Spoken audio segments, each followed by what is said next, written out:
गुर पूरे मेरी राख लई। अमृत नाम हृदय में दीनों, जन्म जन्म की मैल गई। गुर पूरे मेरी राख लई। पूर्ण गुरु ने मेरी इज्जत रख ली। परमात्मा का अमृत रूपी नाम मेरे हृदय में प्रकट करके मेरे जन्मों की मैल को धो दिया। सब धन कहो गुरु सतगुरु, जित मिल हर पर्दा कज्या। ऐसे गुरु की जय जयकार करो जिसके मिलने से परमात्मा ने भी मेरे गुनाहों पर पर्दा डाल दिया। ऐसे ही गुरुदेव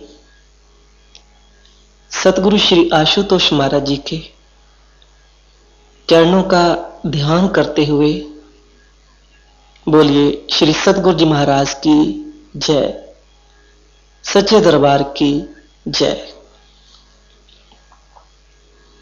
कहते हैं एक बार एक राजा एक सूफी फकीर के पास गया। सोने की 1000 अशरफियां रखी, माथा टेका तो उस फकीर ने उन अशरफियों की ओर बड़े ध्यान से देखा और कहा, राजन, ऐसी अशरफियां तो तेरे पास और भी बहुत होंगी। तो राजा ने कहा, हाँ महाराज, ऐसी अशरफियां मेरे पास बहुत हैं। तो फकीर ने कहा, राजन, अब तो तेरी कोई डिमांड नहीं होगी, अब तो तेरी कोई इच्छा नहीं होगी। तब राजा ने कहा, महाराज, ऐसा कैसे हो सकता है? डिमांड तो रहती ही है। हम तो आपके चरणों में आशीर्वाद लेने के लिए आए हैं, आप हम पर कृपा करें। तो फकीर कहता कि राजन, तुम इन अशरफियों को उठा लो, मुझे ये अशरफियां नहीं चाहिए, मैं तो पूरा हो चुका हूं, मुझे इसका कुछ लाभ नहीं होगा। पूरे का मीनिंग क्या है? पूरे का मीनिंग अनंत है। आपका मैथमेटिक्स ये है, आपके पास 5 चीजें हैं, आप उसमें 5 जोड़ दो, आपके पास 10 हो जाएंगी। आपके पास 10 चीजें हैं, आप उसमें से 5 निकाल दो, आपके पास 5 रह जाएगी। परंतु जो अनंत है, जो एक अनंत है, वो कैसा है? उस एक में आप 1,00,000 को जोड़ दो, वो एक ही रहता है। और उस एक में से आप करोड़ों निकाल दो, वो एक ही रहता है। तो वह फकीर राजे को कहता है कि राजन, मैं तो पूर्ण हो चुका हूं, इन अशरफियों का मुझे कुछ लाभ नहीं होगा। हां, तुझे घाटा जरूर हो जाएगा, तू गरीब है, तू पूर्ण नहीं है, इसलिए तुम इन अशरफियों को उठा लो और ले जाओ, आपको इसका लाभ होगा। अगर बाहरी दृष्टि से देखा जाए तो वो फकीर गरीब था, संसार की कोई भी ऐसी चीज उसके पास नहीं थी, परंतु फिर भी वो पूर्ण था। अगर देखा जाए, कबीर के पास संसार का क्या था, परंतु फिर भी राजा महाराजा उनके शरण में आकर अपना भाग्य बनाना चाहते थे। गुरु रविदास जी के पास क्या था जो मीरा को चलकर उनकी शरण में आना पड़ा। स्वामी राम तीर्थ अपने आप को बादशाहों का बादशाह कहा करते थे, अपने आप को राम बादशाह कहा करते थे। परंतु राम तीर्थ के पास ऐसा क्या था? उनके पास तो 2 लंगोटी के बिना कुछ और था ही नहीं। तो एक बार जब राम तीर्थ अमेरिका में गए, अमेरिका के प्रेसिडेंट के साथ उनकी मुलाकात हुई,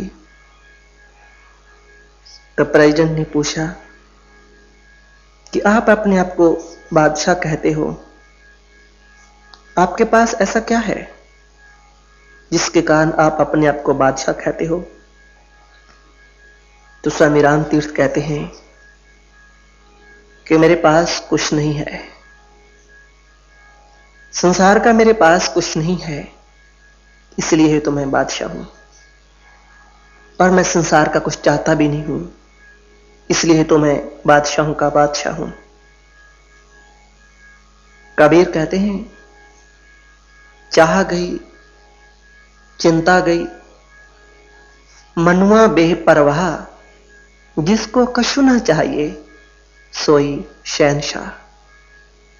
जिसकी चाह चली जाती है, जिसकी इच्छा खत्म हो जाती है, उसकी चिंता ऑटोमेटिकली खत्म हो जाती है। और जिसको कोई चिंता नहीं होती वो बादशाहों का बादशाह होता है।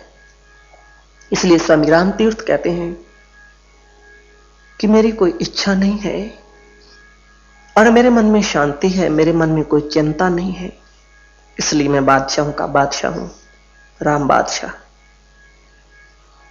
संसार में अगर देखा जाए तो कोई भी बादशाह ऐसा नहीं है जिसको चिंता नहीं है। हर बादशाह को, हर राजा को चिंता है, क्योंकि उसकी कोई डिमांड है। जब तक कोई डिमांड रहेगी, जब तक कोई इच्छा रहेगी, तो चिंता अवश्य रहेगी। जिसकी चाह खत्म हो जाती है, उसकी चिंता भी खत्म हो जाती है। तो वह फकीर कहता है कि राजन, मैं तो पूर्ण हो चुका हूं, मुझे इसका कुछ लाभ नहीं होगा और तुझे घाटा पड़ जाएगा। वो फकीर के पास जो हम इन आंखों से देख सकते हैं, जिस धन के बारे में हम अपनी बुद्धि से सोच सकते हैं, ऐसा धन नहीं था। परंतु वो राजाओं का राजा, बादशाहों का बादशाह था वो फकीर। उसके पास वो धन था जिसके बारे में मीरा कहती है, खर्च न आवे वह को चोर ना लूटे। वो घटता नहीं है, वो चोरी नहीं हो सकता। परंतु संसार का हम कितना भी धन इकट्ठा कर लें, इससे कभी किसी की जो इच्छा है वो पूर्ण नहीं होती। अगर 10,000 है तो 10 लाख कमाने की इच्छा पैदा हो जाती है। 10 लाख आते हैं तो 10 करोड़ की इच्छा पैदा हो जाती है। एंड्रयू कार्नेगी एक बहुत अमीर आदमी था। जब उसकी मृत्यु होने पर आई तो किसी ने उसको पूछा, आपने तो संसार का बहुत धन कमाया है, अब तो आप इस संसार से शांति से जा रहे होंगे। परंतु एंड्रयू कार्नेगी क्या कहता है, नहीं,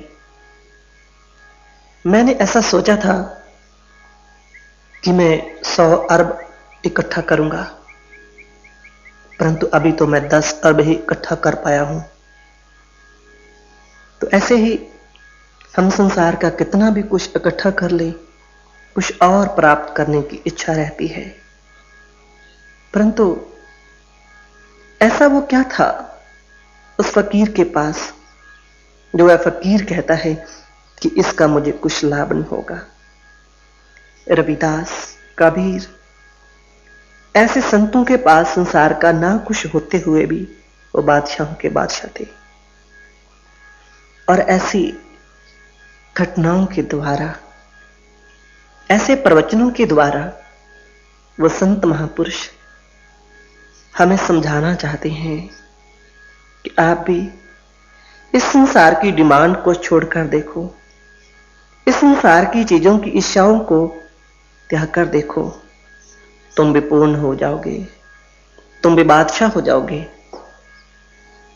संसार की चीजों की डिमांड छोड़ दो, तुम संसार के मालिक हो जाओगे। ये वो अवसर है, ये एक चांस मिला है जिसमें आप मालिक हो सकते हो। अगर तूने ये भी मौका खो दिया तो तुम भिखमंगे ही बने रहोगे। तुम एक बार छोड़कर देखो, तुम्हारा मांगना सदा के लिए खत्म हो जाएगा, तुम दाता बन जाओगे।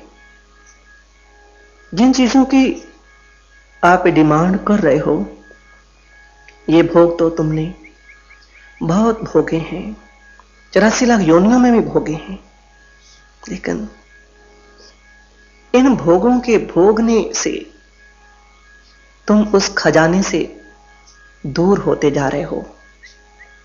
वो खजाना जब मिल जाएगा तब तुम माला माल हो जाओगे, तब तुम मालिक हो जाओगे।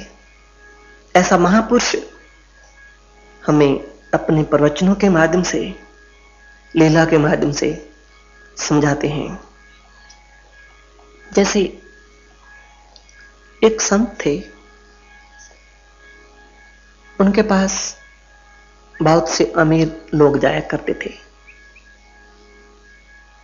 वह संत कुछ न कुछ कह देते, मुख से कुछ ऐसा निकल जाता, उन लोगों का काम बन जाता। वह बार बार संत जी के पास जाते, पहले जाकर बड़े प्रेम से बातें करते, महाराज जी आपके दर्शनों को मन कर रहा था, आपके दर्शनों के लिए आए हैं। परंतु वह संत भी संत थे, वह भी जानते थे कि ये क्यों आए हैं। 10-15 मिनट इधर उधर की बातें की और उसके बाद फिर उसी बात पर, महाराज आजकल धंधा तो कुछ ऐसा ही चल रहा है, आप कृपा करो। तो ऐसे ही वो आते, महापुरुष कुछ ऐसा कह देते तो उनका काम बन जाता। क्योंकि जो संत होता है उसके मुख से निकली हुई वाणी पूर्ण हो जाती है।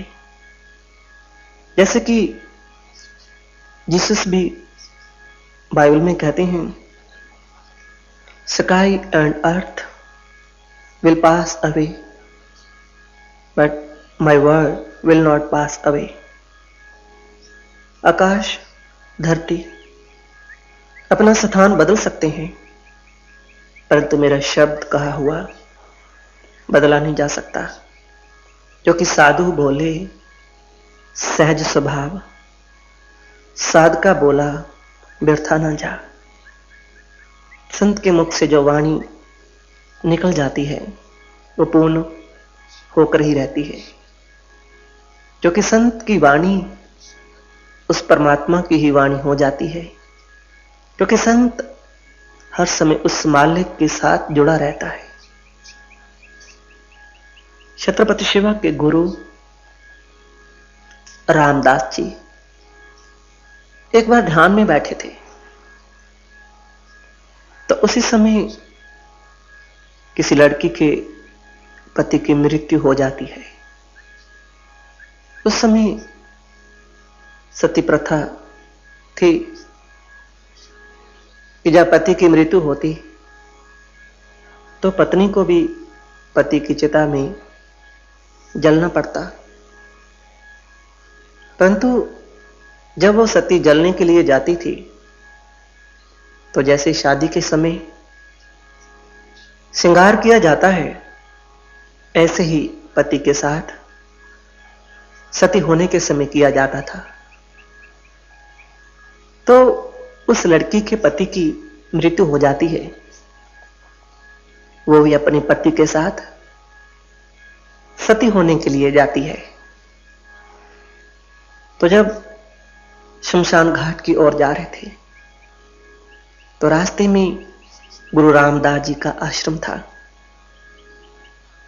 और वो लड़की सोचती है कि अब तो इस संसार में कुछ ही पल है मेरे लिए, अब तो कुछ ही पलों का जीवन है, तो जाते जाते गुरु रामदास जी के चरणों में नमस्कार कर जाऊं, मेरा अगला जन्म ही कुछ अच्छा मुझे मिल जाएगा। वह लड़की गुरु रामदास जी के आश्रम में जाती है। गुरु रामदास जी ध्यान में बैठे थे। जब आंखें खोली, उस लड़की को श्रृंगार किए हुए देखा तो अचानक मुख से निकला, सौभाग्यवती भव। तो वह लड़की रो पड़ी, कहती महाराज आपको जे आपका वचन वापस लेना होगा। तो गुरु रामदास कहते कि क्यों? कहती महाराज मेरे पति की मृत्यु हो चुकी है, मैं अपने पति के साथ सती होने के लिए जा रही हूं, तो मैं सौभाग्यवती भाव। आपने मुझे कहा मैं कैसे हो सकती हूं?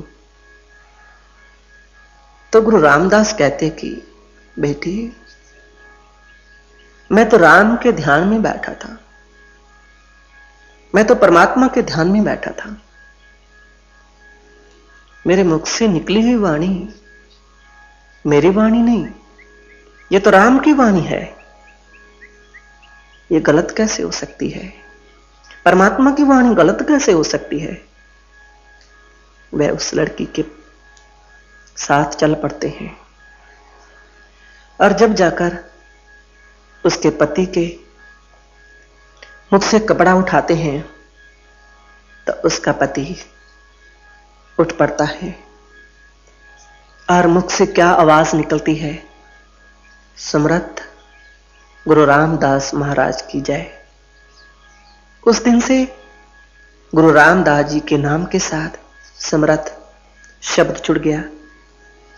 कहने का भाव कि संत के मुख से निकली हुई वाणी उस परमात्मा की ही वाणी होती है, क्योंकि संत हर समय परमात्मा के ध्यान में रहता है, परमात्मा के सुमरन में रहता है, परमात्मा के साथ जुड़ा रहता है। तो ऐसे ही वो लोग संत जी के पास जाते और संत जी उनको कुछ कभी कह देते कि अच्छा ठीक हो जाएगा, तो उनका काम हो जाता।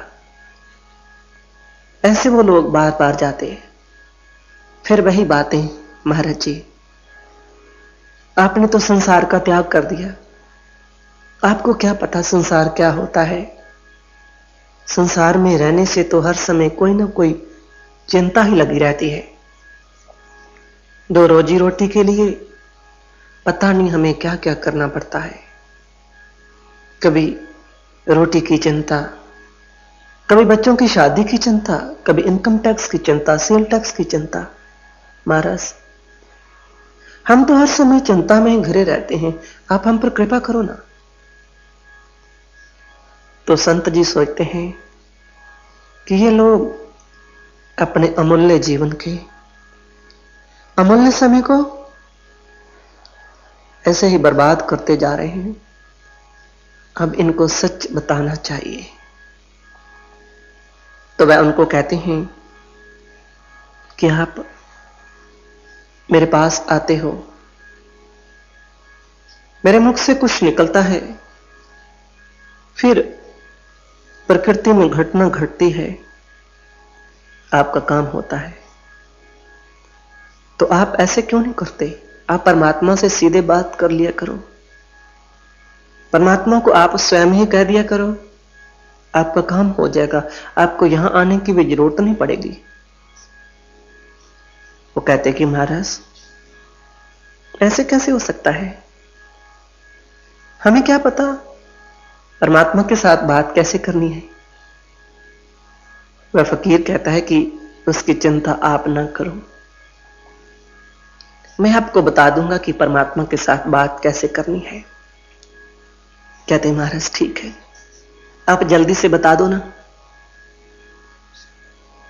वह फकीर कहता है, वह संत कहते हैं नहीं, अभी नहीं, कल सुबह जल्दी आ जाना। कल मैं आपको परमात्मा के साथ बात करने की विधि बताऊंगा। वह घर में जाते हैं और घर में जाकर भी नींद नहीं आती है। नींद इसलिए नहीं आती कि परमात्मा के साथ बात होगी, बल्कि नींद ना आने का कारण यह था कि कल हमें किसी ऐसे भेद का पता चल जाएगा, ऐसा कुछ हमारे हाथ में लग जाएगा, ऐसी कोई चीज हमें मिल जाएगी कि जब ग्राहक आएगा कुछ ऐसा करेंगे, सारा सामान बिक जाएगा। कोई इनकम टैक्स वाला आएगा, थोड़ी सी दृष्टि ऐसी करेंगे, हमारा काम हो जाएगा। तो सुबह सब लोग जल्दी पहुंच जाते हैं संत जी के पास, और वो संत जी सबको कहते हैं कि ठीक है, आप आंखें बंद करके बैठ जाओ, जैसा जैसा मैं कहूंगा आप मेरे पीछे पीछे ऐसे ही बोलते जाना। मैं आपके लिए परमात्मा के आगे अरदास करूंगा, आप भी उन्हीं शब्दों को मेरे पीछे पीछे रिपीट करते जाना। सब लोग आंखें बंद करके बैठ जाते हैं। तो वह संत जी अरदास प्रार्थना शुरू करते हैं। हे प्रभु, हे मालिक, आप सर्वशक्तिमान हो, सर्व अंतर्यामी हो, आप सब कुछ जानते हो, सब कुछ कर सकते हो। प्रभु, आपको पता है कि हमें कैसी कैसी चिंता लगी रहती है, आप हमारी चिंता को खत्म करो प्रभु। तो जैसे जैसे संत जी बोलते जा रहे थे, वो भी पीछे पीछे बोलते जा रहे। तो संत जी आगे बोलते हैं, हे प्रभु, हे मालिक, तो हम पर इतनी कृपा करना कि हमें कभी मानुष तन मत देना, हमें कुत्ते बिल्ले गधे ऐसे योनियों में भेजना प्रभु। जब संत जी ने ऐसा कहा तो अब सबकी आंखें खुल गई। महाराज, ये क्या कह रहे हो, ये कैसी अरदास है? तो वह संत जी कहते हैं कि आप चाहते क्या हो? आप यही चाहते हो, संसार के पदार्थों को भोगना चाहते हो, संसार के पदार्थों में मस्त रहना चाहते हो। तो ये चीजें, ये पदार्थ, ये भोग तो आपको कुत्ते बिल्ले गधे ऐसी योनियों में भी मिल जाएंगे। वहां ना तो किसी बच्चे की शादी की चिंता होगी, ना इनकम टैक्स की चिंता होगी, ना सेल टैक्स की चिंता होगी, वहां तो सब अपने आप होगा। तो सबने चरण पकड़ लिए, कहते महाराज, हमसे भूल हो गई है, आप हमें क्षमा करें, हमें सत्य का ज्ञान बताएं। हम सच को जानना चाहते हैं कि हमारा जीवन किस लिए है। हम इस संसार में आए हैं तो हम सच को प्राप्त करके ही जाएंगे। तो तब संत जी उनको वो ज्ञान की दीक्षा देते हैं, उनको वो सच का साक्षात्कार होता है, उन्हें सच की प्राप्ति होती है। वे संसार की डिमांड्स को छोड़कर उस परमात्मा की ओर अग्रसर होने लगते हैं, उनका जीवन धन्य हो जाता है। तो ऐसे ही जब हम भी इस संसार की डिमांड्स को छोड़कर उस मालिक को पाना चाहेंगे, उस परमात्मा को पाना चाहेंगे, तो वह मालिक हमें अवश्य मिलेगा। और उस मालिक के साथ मिलने से जो हमें शांति मिलेगी, जो हमें आनंद मिलेगा, जिस खुशी की प्राप्ति उस समय होगी, उसको कोई शब्दों में नहीं कह सकता, वह तो अनुभव की बात है। जैसे हमारे जीवन का लक्ष्य एक दृष्टांत के माध्यम से हम समझने का प्रयास करेंगे कि एक फकीर एक वृक्ष के नीचे ध्यान में बैठा था। खूब हट्टा कट्टा था और उसी समय एक आदमी किसी गुलाम की तलाश में निकलता है। उस आदमी ने जब उस फकीर को देखा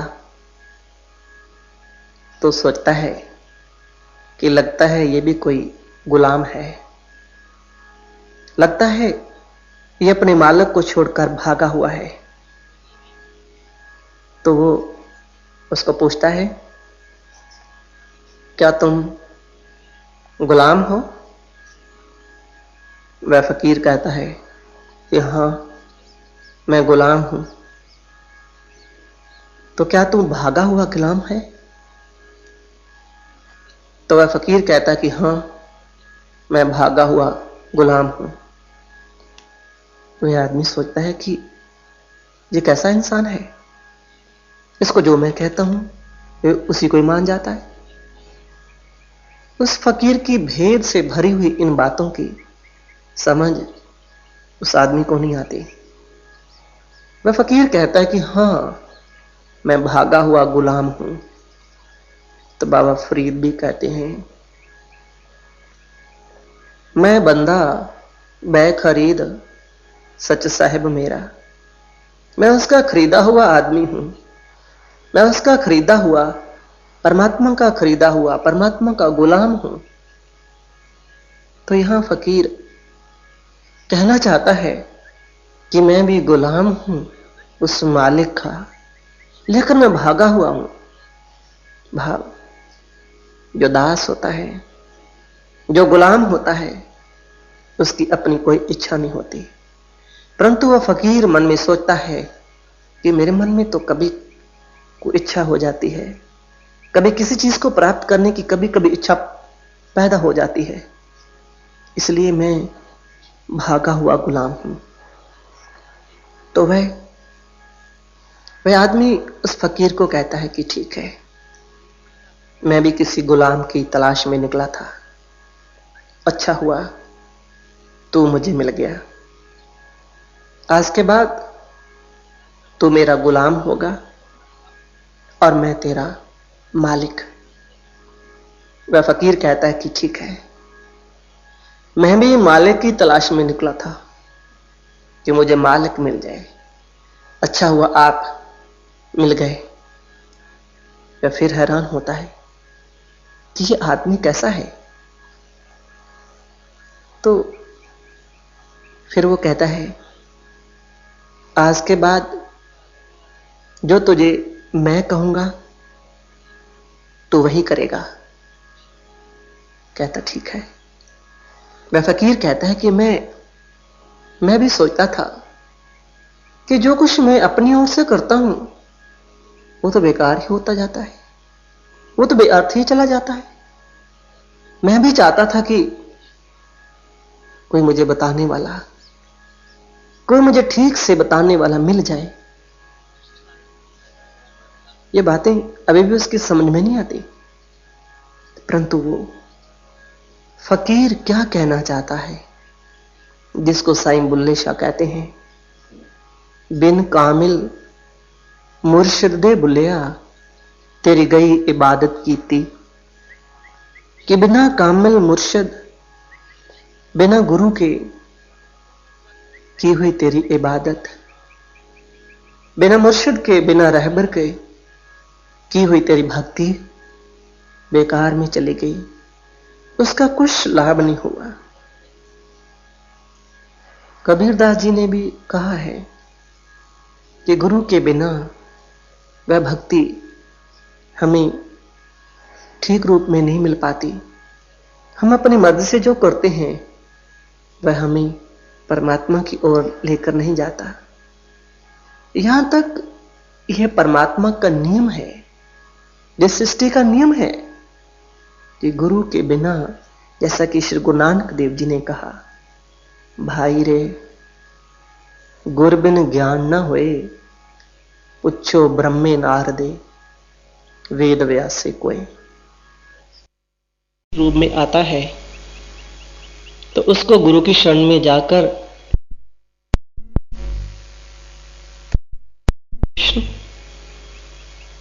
उनको परमात्मा के अवतार माना गया। परंतु जब वह परमात्मा इन शरीरों में आया तो उनको भी गुरु की शरण में जाना पड़ा। उस परमात्मा ने अपने इस बनाए हुए नियम को स्वयं पालन किया। अगर परमात्मा इस संसार में जब शरीर रूप में आता है तो उसको गुरु की शरण में जाकर उस ज्ञान को प्राप्त करना पड़ता है, चाहे वो लीला ही करता है, तो हमें भी गुरु के बिना उस ज्ञान की प्राप्ति नहीं हो सकती। जैसे आज बहुत से लोग हैं, वो कहते हैं कि अब तो संत नहीं हो सकता, अब तो गुरु नहीं हो सकता। गुरु संत तो पहले के समय में होते थे, परंतु ऐसा हमें किसने कह दिया? किसी को नहीं पता।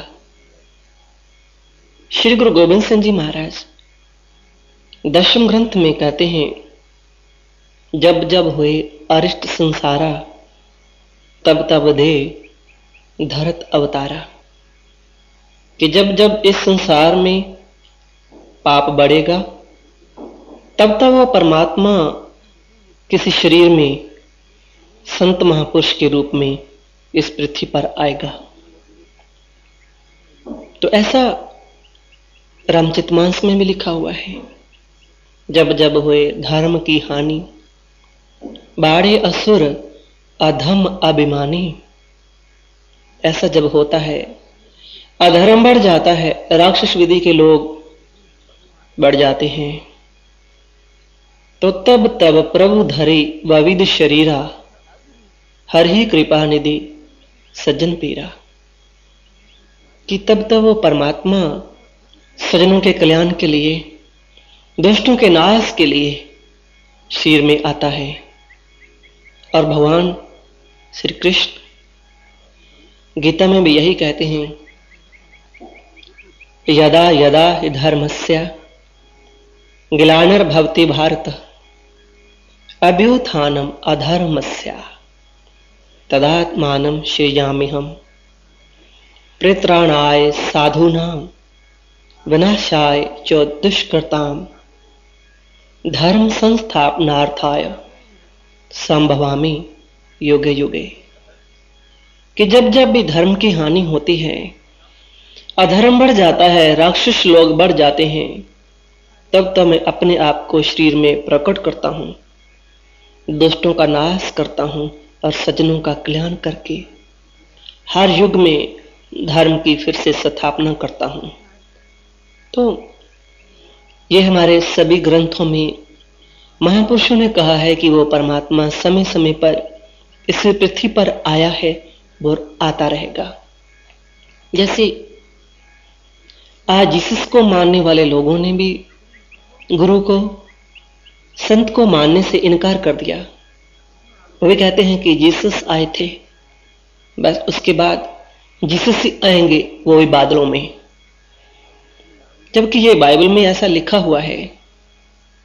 जीसस कहते हैं, as long as I am in this world I am the light of this world. जब तक इस संसार में मैं हूं, तब तक इस संसार को रास्ता मैं दिखाऊंगा। और जब उनको ये पूछा गया कि आपके जाने के बाद क्या होगा, तो जीसस बाइबल में स्पष्ट कहते हैं, I will pray to my father to send a messenger for you, कि मैं अपने पिता के आगे, परमात्मा के आगे प्रार्थना करूंगा कि वो एक मसीहा, एक मैसेंजर, एक गुरु को, एक संत को आपके लिए भेजेगा। गुरु व संत व मसीहा आकर क्या करेगा? हमें कैसे पता चलेगा कि ये वही है? जिसकी बात जीसस करते थे। तो जीसस उसके आगे कहते हैं, he will remind the work which I have done before you. वह वही करेगा जो मैंने किया है। तो जीसस ने अपने समय में क्या किया? जीसस कहते हैं, God is light, in him there is no darkness at all. वो परमात्मा ज्योति है, वहां अंधकार तो है ही नहीं। वो परमात्मा की ज्योति प्रकट कब होगी? Thine eyes be single the whole body shall be full of light. जब दो से नेत्र एक होगा तो तब आप अपने अंतर जगत में उस परम प्रकाश का दर्शन करेंगे।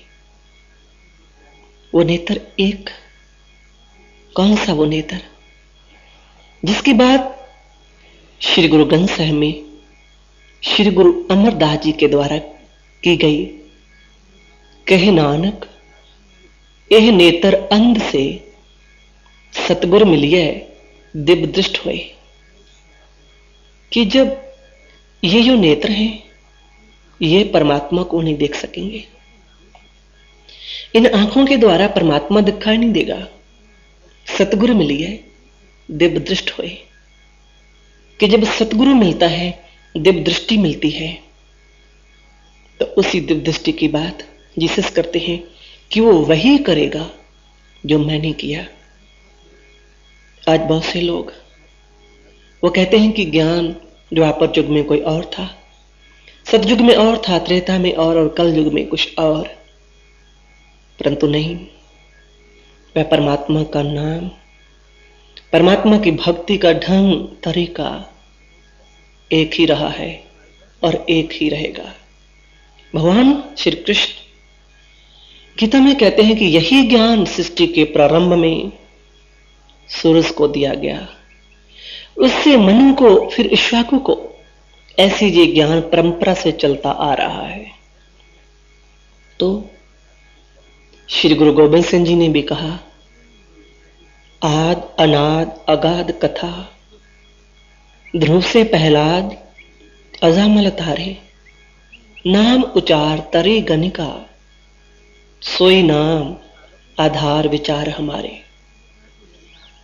कि जिस नाम का सुमरन सतयुग में ध्रुव ने, प्रहलाद ने किया, घनका ने, अजामल ने और इन सब ने किया, और उसी नाम का सुमरन मैंने किया। तो इसी को भगवान कहते हैं कि यही ज्ञान सूरज को दिया गया था सृष्टि के प्रारंभ में, और यही वो अर्जुन को देने जा रहे हैं। लेकिन थोड़ा और समझ ले कि ज्ञान किसको कहते हैं। बहुत से लोग वो सोचते हैं कि हां, हम किसी संत के पास गए, उसने हमें कुछ शब्द पढ़ने को दे दिए, पाठ करने को दे दिया, हम उसको ज्ञान समझते हैं। परंतु भगवान कहते हैं कि नाना शास्त्र पठित लोका, नाना देव तपूजनम, आत्मज्ञान बिन पार्थ सर्व कर्म निरर्थकम। कि हम कितने भी शास्त्रों को पढ़ लें, कितने भी ग्रंथों को पढ़ लें, कितने भी देवी देवताओं की पूजा कर लें, परंतु आत्मज्ञान के बिना ये सब बेकार है, सब बेअर्थ हो जाता है। अब बात फिर वही कि वो आत्मज्ञान क्या है। तो भगवान श्री कृष्ण श्रीमद् भागवत गीता में कहते हैं, अध्यात्म ज्ञान नित्यत्वम तत्व ज्ञानार्थ दर्शनम एतस् ज्ञानमिति प्रोक्तम ज्ञानम यतो न्यथा।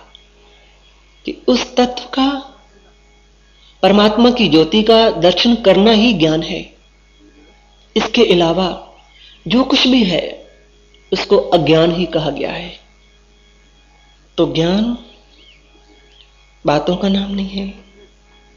ज्ञान शब्दों को रटना, किसी ग्रंथ के पाठ करने को नहीं कहा गया, बल्कि उन शब्दों में, हमारे धार्मिक ग्रंथों में जिस परमात्मा की ज्योति की बात की गई कि वह परमात्मा प्रकाश रूप है, उस परमात्मा का हमारे हृदय में प्रकट होना ही ज्ञान है।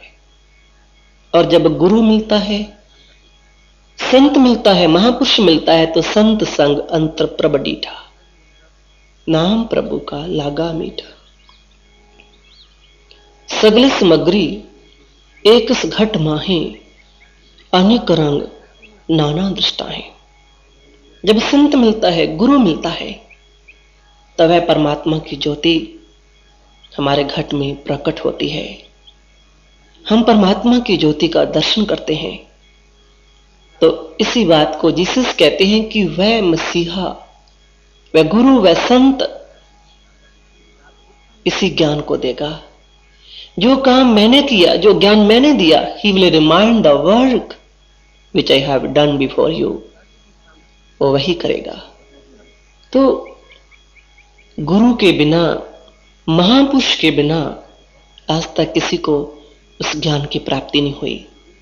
परंतु आज बहुत से ऐसे लोग हैं जो इस भ्रम में पड़े हुए हैं कि गुरु के बिना भी ज्ञान हो सकता है, गुरु के बिना भी आप परमात्मा को मिल सकते हैं।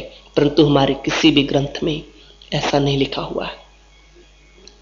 गुरु अर्जन देव जी ने कहा है, मत को भरम भूलो संसार, गुरु बिन कोई ना उतर पार। कि ऐ दुनिया के लोगों, किसी भरम में मत रह जाना। गुरु के बिना कोई भाव से पार नहीं हो सकता। गुरु के बिना किसी को मोक्ष की प्राप्ति नहीं हो सकती। परंतु हम देखते हैं कि ज्यादातर लोग वही हैं जो दिन हर रोज ग्रंथों को पढ़ते हैं, हमारे धर्म ग्रंथों का पाठ करते हैं और पढ़कर लोगों को सुनाते हैं। और ज्यादातर वही लोग हैं जो आज ये कहते हैं कि गुरु के बिना भी परमात्मा को मिला जा सकता है।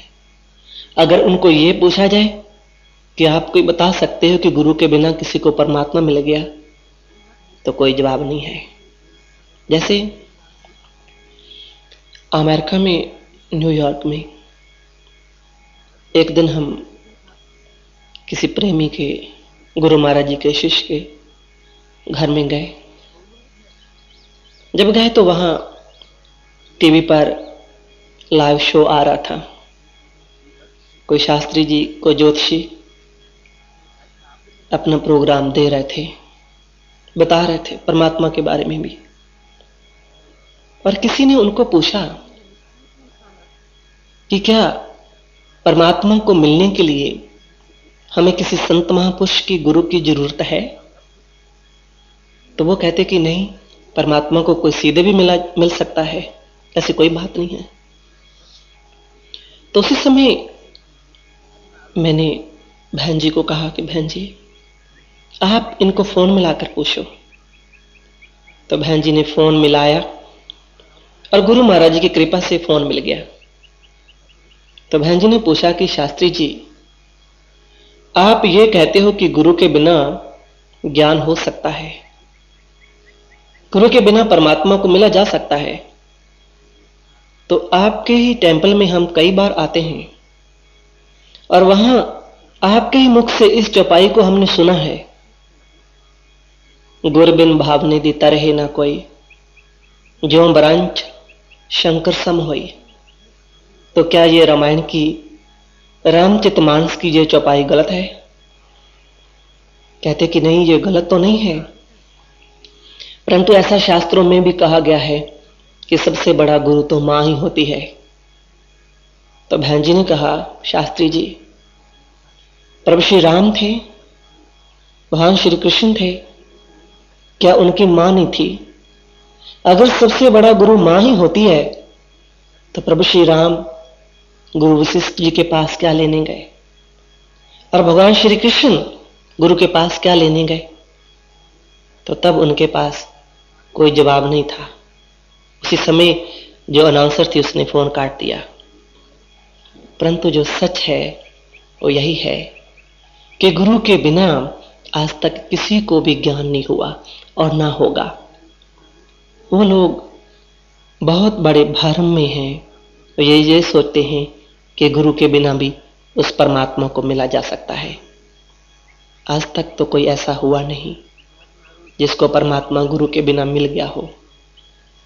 और शास्त्र तो यह कहता है कि गुरु के बिना आज ना कोई हुआ है और ना ही कोई ऐसा होगा जिसको गुरु के बिना उस ज्ञान की प्राप्ति हो जाए, क्योंकि रामकृष्ण ते को बड़े तिन ही भी गुरु कीन, तीन लोक के नायका गुरु आगे अधीन। परंतु हम देखते हैं कि जब गुरु की बात आती है तो उसमें फिर हम इस सोच में पड़ जाते हैं कि इतने लोग हैं संसार में, किस किस को गुरु माने। तो ये भी कहते हैं कि पूर्ण गुरु के द्वारा ही हमें परमात्मा की प्राप्ति हो सकती है। चलेगा कि ये पूर्ण गुरु है, जिस सतगुरु है। तो अगर आप अपने धर्म ग्रंथों को ध्यान से पढ़ेंगे तो हमारे धर्म ग्रंथों में आपको आपके हर प्रश्न का आंसर मिल जाएगा।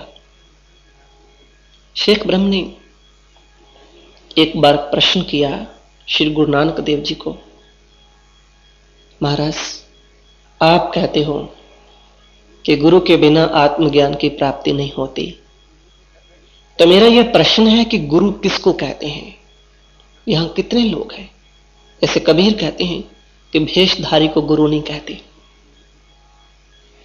कहते कि भेष में तो कोई ठग भी हो सकता है, कोई चोर भी हो सकता है, तो कैसे पहचाने?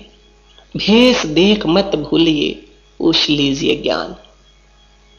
उससे ज्ञान पूछो, भेष मत देखो। ज्ञान वही बात जो हम पहले कर रहे हैं, उस तत्व का, परमात्मा की ज्योति का दर्शन ही ज्ञान है। तो जब शेख ब्रह्म ने प्रश्न किया गुरु नानक देव जी को कि कैसे पहचाना जाए कि ये गुरु है, यही पूर्ण गुरु है जिसके द्वारा हमारा कल्याण संभव है, तो जो उत्तर दिया श्री गुरु नानक देव जी ने शेख ब्रह्म को, वह श्री गुरु ग्रंथ साहिब जी में लिखा हुआ है। घर में घर दिखाई दे सो सतगुरु पुरख सुजान, कि जो हमारे घट में उस परमात्मा का दर्शन करा सकता है, जो हमें परमात्मा को दिखा सकता है अपने अंदर में, सो सतगुरु पुरख सुजान, उसको सतगुरु कहा गया। गुरु नानक देव जी ने भी ये कहा, अष्टदशी चौभेद न पाया, नानक सतगुरु ब्रह्म दिखाया। अष्टदशी 8-10 भाव, 18 पुराण, 4 वेद, अगर हम इन सबको भी पढ़ ले, रट ले, तब भी उस परमात्मा का भेद नहीं पा सकते। परंतु नानक सतगुरु ब्रह्म दिखाया, जब सतगुरु मिला उसने ब्रह्म का, परमात्मा का दर्शन करा दिया। परमात्मा को देखना बहुत सहज है, मुश्किल क्या है? ऐसे गुरु का, ऐसे संत का मिलना। श्री गुरु ग्रंथ साहिब जी में ये कहा गया, ऊंचा ऊंचा आखिए कहो ना देखा जाए। सब लोग अपने मन से परमात्मा के बारे में बातें करते हैं। कोई कहता है कि परमात्मा ऐसा है, कोई कहता है कि परमात्मा ऐसा है, परंतु कहा कि कहो ना देखा जाए। जब तक आपने देखा ही नहीं है तो कैसे कहेंगे कि परमात्मा ऐसा है? तो फिर जह देखा त एक तू सतगुरु दिया दिखाए, जब देखा वो परमात्मा एक ही है, सतगुरु ने दिखा दिया। किस रूप में? ज्योत निरंतर जानिए नानक सहज स्वभाव। उस परमात्मा को देखना तो सहज है, मुश्किल तो है ऐसे गुरु का, ऐसे महापुरुष का मिलना। तो हम बात कर रहे थे कि गुरु के बिना उस ब्रह्म का, परमात्मा का दर्शन नहीं हो सकता। तो वह फकीर को जब वो आदमी पूछता है, कहता है कि आज के बाद जैसा मैं कहूंगा तो वैसा ही कहना, तो वह फकीर कहता है कि हाँ ठीक है, मैं भी सोचता था कि मुझे कोई ठीक से बताने वाला मिल जाए। तो उसका इशारा भी इस ओर ही है कि पूर्ण गुरु के बिना, मुर्शिद के बिना अपनी ओर से की हुई भक्ति बेकार हो जाती है, तो वह आदमी उस फकीर को अपने साथ ले जाता है और अपने पास रखता है, उसको काम सिखाता है, वह खूब काम करता है। ऐसे 10 साल का समय व्यतीत हो जाता है। अब उस आदमी के पास बहुत धन हो चुका था, बहुत अमीर हो चुका था। तब वह मन में सोचता है कि मैंने इसको कितने समय से गुलाम बना रखा है, इसको मैंने कभी कुछ दिया भी तो नहीं, यह कभी कुछ मांगता भी तो नहीं, यह कुछ चाहता भी तो नहीं। तो वह उस फकीर को कहता है कि आज मैं तुझे आजाद करता हूं, आज के बाद अपना मालिक तू स्वयं होगा। तो वह फकीर कहता है, बहुत शुक्रिया तेरा, तेरी बहुत कृपा हुई, तूने मुझे मेरा मालिक बना दिया। मैंने 10 साल तेरे पास व्यतीत किए, बहुत कुछ सीखा, मैंने बहुत कुछ सीखा तेरे से। मैंने गुलाम होने की, मैंने दास होने की कला सीख ली, और अब मेरी कोई इच्छा नहीं है। अब मैं पूर्ण रूप में दास बन चुका हूं। इच्छा ना रहने के कारण अब फासला भी खत्म हो चुका है। मैं अपना मालिक स्वयं बन चुका हूं, क्योंकि जब मैं गुलाम होना सीख लिया, मैंने अहंकार की दीवार टूट गई, अहंकार टूटा, गुलामी खत्म हुई, तो मैं आजाद हो गया। मैं तो अपना मालिक बन गया। तूने मुझे मेरा मालिक मुझे बना दिया, परंतु तेरे अपने बारे में क्या विचार है?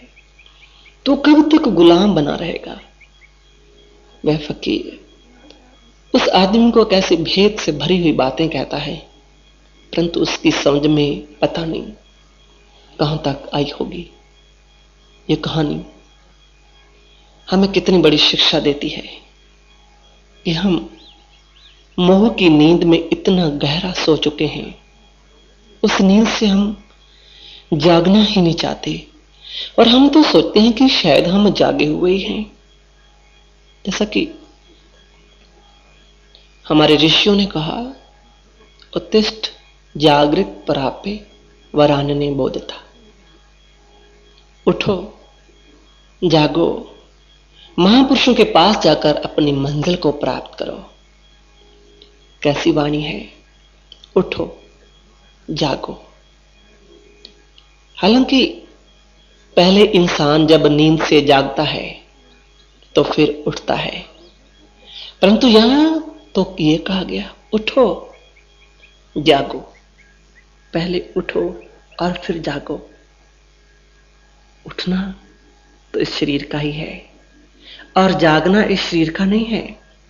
पहले उठना है और महापुरुष के पास जाकर इस स्वप्न को तोड़ना है, इस नींद को तोड़ना है, जिस मोह माया की नींद में हम सो चुके हैं। वे नींद, वे स्वप्न उस दिन टूटेगा जिस दिन आंख खुलेगी। जब आंख खुलेगी, संसार बदल जाएगा। संसार की चीजें नहीं बदलेगी, संसार के अर्थ बदल जाएंगे। हम रहेंगे इसी संसार में, परंतु कैसे कैसे संभव है ये कि रहे इसी संसार में और इस संसार के अर्थ बदल जाए।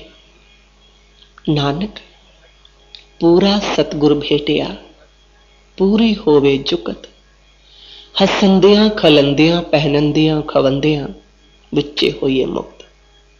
हम इस संसार में रहते हुए ही आंख खोलकर चलना शुरू कर देंगे। जैसे किसी अंधे को आंख मिल जाए तो उसका संसार नहीं छूट जाता, वह मर नहीं जाता, बल्कि वो अच्छे ढंग से जीना सीख जाता है। परंतु उसके लिए हमें सबसे पहली बात तो यह है कि ऐसे उस डॉक्टर की जरूरत है जो हमारे तीसरे नेत्र को खोल दे। ऐसे गुरु की जरूरत है जो हमें दिव्य दृष्टि दे कि हमें परमात्मा का दर्शन अपने अंतर जगत में ही करा दे और सच हमारे सामने प्रकट हो जाए, हम सबका साक्षात्कार करें।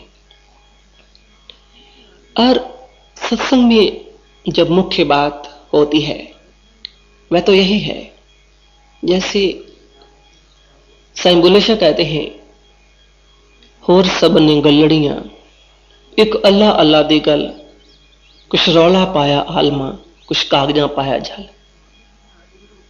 बाकी तो बातें हैं, बात एक ही है, अल्लाह, उस परमात्मा की बात। सत्संग में मुख्य बात वही है कि हमें कोई ऐसा महापुरुष, ऐसा गुरु, ऐसा संत, कोई फकीर चाहिए जो हमारी वो आंख खोल दे। जब आंख खोले तो हमें परमात्मा का दर्शन होगा और वहीं से हमारी भक्ति स्टार्ट होगी, भक्ति की शुरुआत होगी। राम भक्ति चिंतामणि सुंदर, बसे ही गरुड़ जाके उर अंतर, परम प्रकाश रूप दिन राती, नहीं कछु चाहिए दिया घृत बाती।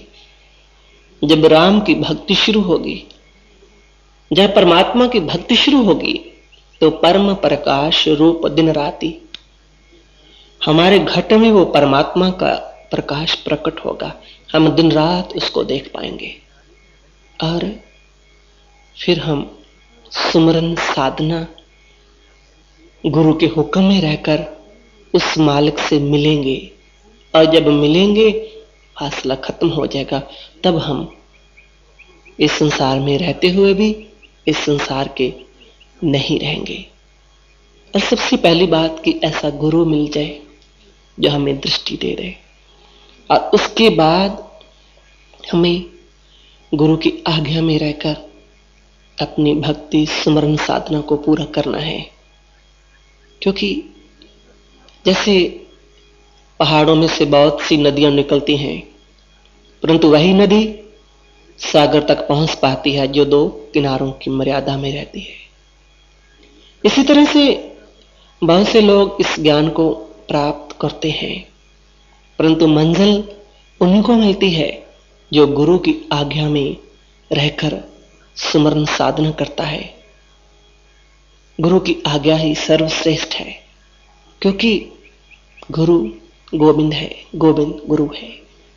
समुंद वरोल शरीर हम देखिया, एक वस्त अनूप दिखाई, गुरु गोविंद, गोविंद गुरु है, नानक भेद न भाई। वही तो है, उसकी आज्ञा ही सब कुछ है, उसका कहना ही सब कुछ है। एक गुरु जी थे, वो अपने शिष्यों को कभी किसी जगह पर ले जाते, कभी किसी जगह पर, उनको कुछ सिखाने के लिए। परंतु एक बात थी कि वो गुरु जी जब स्टॉप बोल देते तो जो भी जो काम करता है उसी समय रुक जाता, उसी परिस्थिति में खड़ा रहना होता। ये उनकी आज्ञा थी। और एक बार उनके 3 शिष्य नदी में से गुजर रहे थे, नदी में पानी नहीं था, और गुरु जी की मौज थी और कह दिया स्टॉप। रुक गए तीनों नदी में, इसके बाद पानी आ गया। तो एक कहता है कि अब चलना चाहिए, उस समय तो पानी नहीं था। दूसरे कहते कि नहीं, गुरु जी की आज्ञा है। वो चला जाता है, दो रह जाते हैं। और जब पानी मुंह में पड़ने लगता है तो दूसरा भी कहता है कि जब जीवित रहेंगे तभी सेवा करेंगे ना, चलना चाहिए। वो कहता नहीं, गुरु की आज्ञा है। और जब पानी मुंह तक पहुंच ही जाता है तो वो 2 शिष्य भागकर गुरु जी के पास जाते हैं कि गुरु जी, अगर आप उसको नहीं कहेंगे वो बाहर नहीं आएगा, डूबकर मर जाएगा, आप उसको कहो। तो गुरु जी कहते हैं कि अब उसको कहने की जरूरत नहीं है कि आप नदी से बाहर आ जाओ। अब उसको जाकर यह कह दो कि वो पानी को हुक्म कर दे कि नीचे जा, पानी नीचे जाएगा। और ऐसा ही हुआ। तो सर्वश्रेष्ठ बात गुरु की आज्ञा है। सबसे पहले ऐसे गुरु की तलाश जो हमें दिव्य दृष्टि दे दे, परमात्मा की ज्योति का दर्शन करा दे। हमारी साधना भक्ति शुरू हो जाएगी। उसके बाद गुरु की आज्ञा में रहकर हम भक्ति सुमरन साधना सेवा के द्वारा उस मालिक से मिल सकेंगे। तो इसी के साथ ही मैं अपने विचारों को यहीं पर स्थगित करता हूं। बोले श्री सतगुरु जी महाराज की जय, सच्चे दरबार की जय।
शांति।